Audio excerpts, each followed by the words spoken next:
Welcome back to our channel. Today we have a special and solemn tribute to one of the greatest musical legends of our time, Robbie Robertson.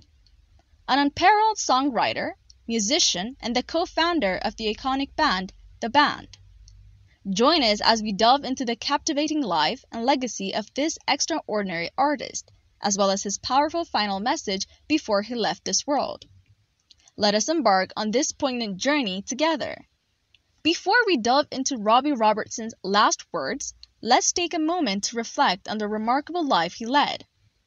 Robbie Robertson, the chief composer and the lead guitarist for the band, whose work offered a rustic vision of America that seemed at once mythic and authentic, in the process helping to inspire the genre that came to be known as Americana, died on Wednesday in Los Angeles. He was 80. His manager, Jared Levine, said he died after a long illness. The songs that Mr. Robertson, a Canadian, wrote for the band used enigmatic lyrics to evoke a hard and colorful America of yore, a feat coming from someone not born in the United States. With uncommon conviction, they conjured a wild place, often centered in the South, peopled by rough-hued characters, from the defeated Confederate soldier in The Night They Drove Old Dixie Down, to tough Union workers of King Harvest Has Surely Come, to the shady creatures in Life is a Carnival. The music he matched to his passionate yarns mined the roots of every essential American genre, including folk, country, blues, and gospel. Yet when his history-minded compositions first appeared on albums by the band in the late 1960s, they felt vital as well as vintage. I wanted to write music that felt like it could have been written 50 years ago, tomorrow, yesterday. That had this lost-in-time quality, Mr. Robertson said in a 1995 interview for the public television series Shakespeare's in the Alley. Speaking of the band in the 2020 documentary, Once Were Brothers, Bruce Springsteen said it is like you had never heard them before, and like they had always been there. In its day, the band's music also stood out by inverting the increasing volume and mania of psychedelic rock, and also by sidestepping its accent on youthful rebellion. We just went completely left when everyone else went right, Mr. Robertson said.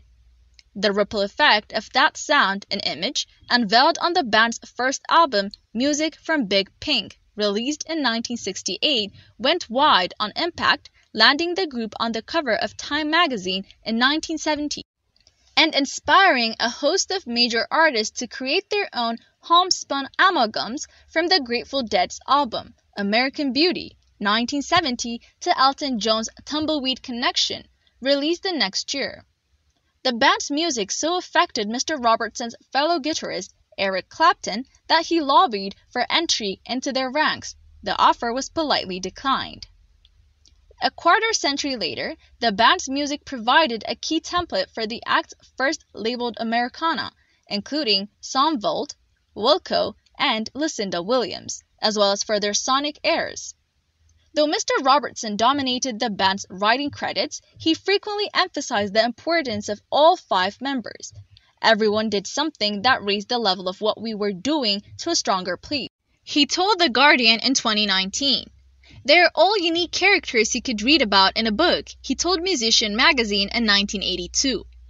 3 of his fellow members, the drummer Levin Elm, the pianist Richard Manuel, and the bassist Rick Danko, expressed those characters in distinctly aching vocals. Mr. Robertson rarely sang lead, instead finding his voice in the guitar. A Southern muse, while the texture of his playing was often flinty, his links and leads were flush with feeling. In Mr. Elm, Mr. Robertson found a special muse, as well as a true link to the South. Born in Arkansas, Mr. Elm was the only member of the band not born in Canada.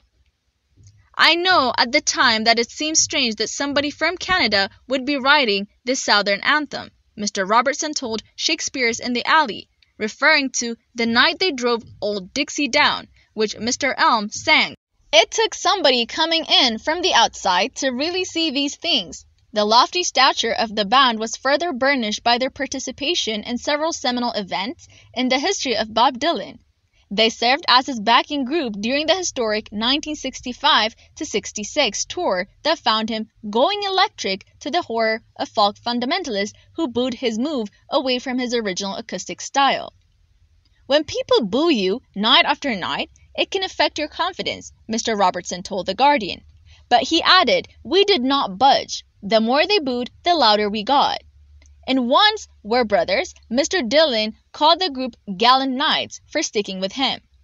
In the summer of 1967, the band went to live with Mr. Dylan in Woodstock, New York, where together they recorded a trove of important songs, some of which later leaked out in the form of the first significant bootleg record, nicknamed The Great White Wonder.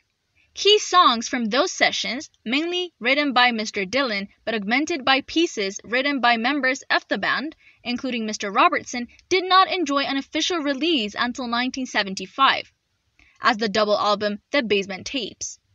It became a top 10 hit and inspired the CB critic John Rockwell to call it one of the greatest albums in the history of American popular music. In 1974, the band reunited with Mr. Dylan, backing him on the album Planet Waves, which became a #1 Billboard hit, and then launching a tour that yielded the gold concert recording Before the Flood. 2 years later, the band gave what at the time was called its final concert, held in San Francisco and billed as The Last Waltz. An all-star affair, it featured guest artists from Johnny Mitchell and Van Morrison to Muddy Waters and Neil Young, as well as Mr. Dylan. A film of the show, released in 1978 and directed by Martin Scorsese, was lionized by Rolling Stone magazine in 2020 as the greatest concert movie of all time. The band was inducted into the Rock and Roll Hall of Fame in 1994. Some years after the group's demise, in 1987, Mr. Robertson began a solo career with an album simply titled Robbie Robertson. In the decades that followed, he released 4 more solo albums, though only the first one went gold. Most of his post-band professional efforts were devoted to work in film, often in collaboration with Mr. Scorsese as either a music producer or supervisor or as a composer of scores. The two worked together on noted films like Raging Bull and Casino. Mr. Robertson also served as a music producer or composer on scores of soundtracks for film and television projects, and even did some acting, co-starring with Jodie Foster and Gary Busey in the 1980 film Carney. Finally, in his last words, Robertson shared his hard-earned wisdom, offering pearls of advice to aspiring musicians and creatives alike. To all the dreamers and artists out there, I implore you to remain true to your vision. There will be obstacles, naysayers, and moments of doubt, but never lose sight of who you are and the stories you want to tell. Through perseverance and authenticity, you will leave a remarkable imprint upon this world. In these poignant last words, Robbie Robertson bid his farewell, leaving behind a legacy that will forever shape the world of music. As my final curtains fall, I want to thank all the fans, friends, and collaborators who have walked this incredible journey with me. I am eternally grateful for your love and support. Robbie Robertson's parting words serve as a poignant reminder of the transformative power of music, the importance of leaving an enduring legacy, and the unyielding spirit of creativity. Let us honor his memory by continuing to cherish and celebrate the remarkable artists who have touched our lives. Well, that's a wrap for today's episode. We hope you found inspiration and insight in the beautiful parting words of Robbie Robertson. Remember to hit that like button, subscribe, and leave a comment down below, sharing your own thoughts and experiences influenced by his music.